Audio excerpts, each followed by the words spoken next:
All right. Like a good thing. You ran away. Start at verse number 13. Somebody read verse 13 and read all the way down to verse number 16.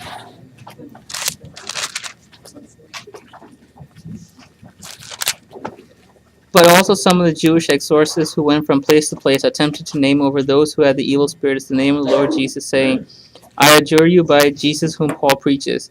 7 sons of one Sceva, a Jewish chief priest, were doing this. And the evil spirit answered and said to them, I recognize Jesus, and I know about Paul, but who are you? And the man in whom was the evil spirit leaped on them and subdued all of them, and overpowered them, so that they fled out of that house naked and wounded. Okay. Notice that phrase in verse 13. Exorcists who tried to, and this is what the word means, to call over. Exorcism, the whole mindset of exorcism is that a man who is supposedly righteous goes to a person who is demon possessed and tries to call over the demon out of the person who's demon possessed into them, where they, being more righteous, can handle the demon, subdue them internally, and cause the demon to flee. That's exorcism. We do not teach exorcism. Exorcism means to call over. So if, Hannah, you have a demon, my wife is supposed to be righteous, and she says, demon, come into me. All right? You're freed, and then she's able to bind up this demon. That's not spiritual warfare. That's not spiritual warfare. That's what Catholics believe. That's the Catholic rite of exorcism, is to bear the soul of the priest who's supposed to be righteous and anointed by God. The demon comes into the priest, and the priest then deals with the demon. There has been no documented successful exorcisms performed by the Catholic Church. What I mean by successful, I'm not saying the demon didn't come out of a person. I'm saying that there was not a successful end. So what do we believe? We believe in casting demons out. Biblically, that's the way we do it. Turn to Mark chapter 16. Somebody else get Mark chapter 5.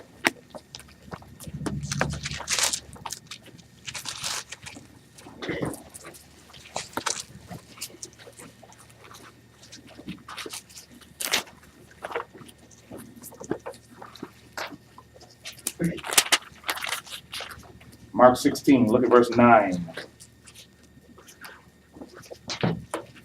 Now after he had risen early on the first day of the week, he first appeared to Mary Magdalene, from whom he had cast out 7 demons. Okay?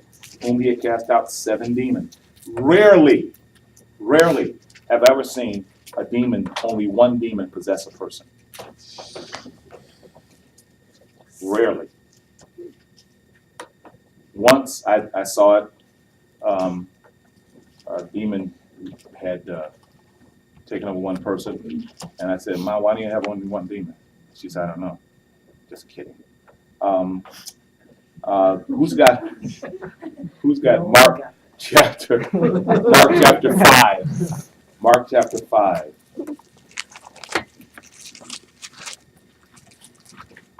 And read verses 2 through 6. And when he had come out of the boat, immediately there met him out of the tombs a man with an unclean spirit, who had his dwelling among the tombs, and no one could bind him, not even with chains, because he had often been bound with shackles and chains. And the chains had been pulled apart by him, and the shackles broken into pieces, neither could anyone tame him. And always night and day he was in the mountains, and in the tombs crying out and cutting himself with stones. When he saw Jesus from afar, he ran and worshipped him. Keep reading down to verse 8. And he cried out with a loud voice and said, What have I to do with you, Jesus, Son of the Most High God? I implore you, by God, that you do not torment me. For he said to him, Come out of the man, unclean spirit. Okay, now turn to Luke chapter 11.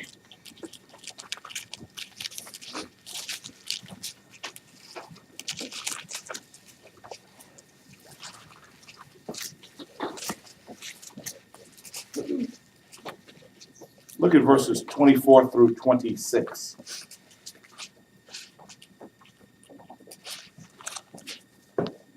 When the unclean spirit goes out of a man, he passes through waterless places, Seeking rest and not finding any, it says, I'll return to my house from which I came. And when it comes, it finds it swept and put in order. Then it goes and takes along. I'm sorry? I thought someone said something. Then it goes and takes along 7 other spirits more evil than itself, and they go in and live there. And the last state of that man becomes worse than the first. Okay. That was a demon talk. Sitting on the right side? Demonic activity is hierarchy based. Demonic activity is hierarchy based. Not hierarchy the way we know it, top down. It's down top. The worst type of demon is saved for last. When the authority of a person has been compromised spiritually. Let's say a person gives themselves over, and I'm saying this now, the phrase is gives themselves over to a type of lust. And I say that lust, let's say, is pornography.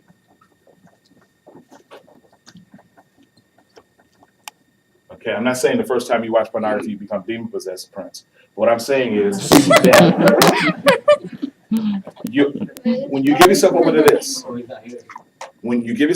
this, you open a door. And evil spirits come to visit. And soon they think they own the place. And with lust, then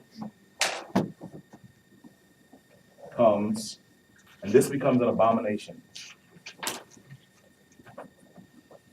It's no longer a weakness, it's an abomination. It's now full-blown addiction. And every addiction is some type of demonic vexation. Every addiction. I don't care what it is. It is some kind of demonic vexation. Let's say, or inordinate affection.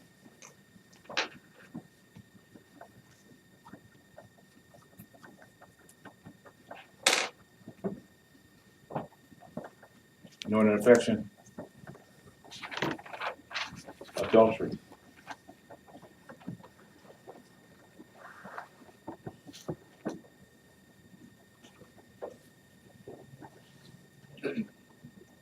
There, let's just say, sexual perversions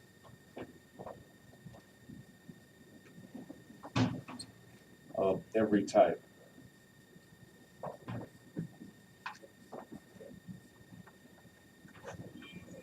Now, this is how I had to deal with situations, and I'll tell you a story to accompany this.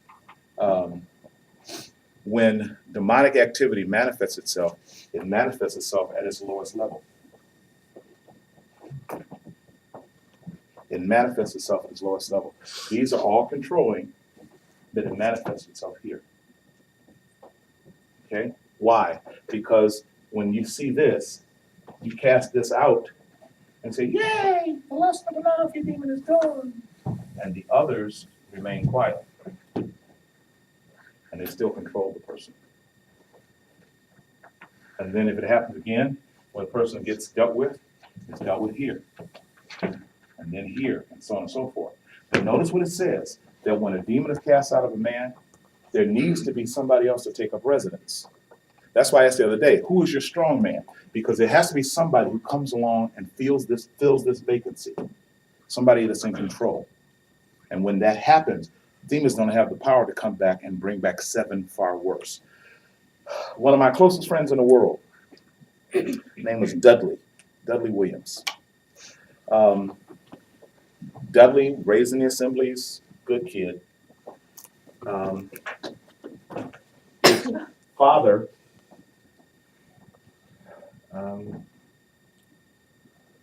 was an elder in the church, but by and large, just not a good father. Is not a good father. Not saying that he was immoral, not saying that he was evil. On the outside, I think you would see him to be a very moral man, but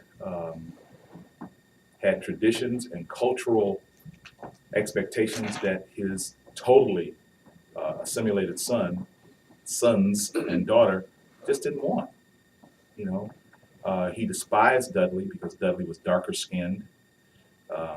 He was himself a very fair skinned man, and just did things that caused Dudley to constantly be pushed away from it.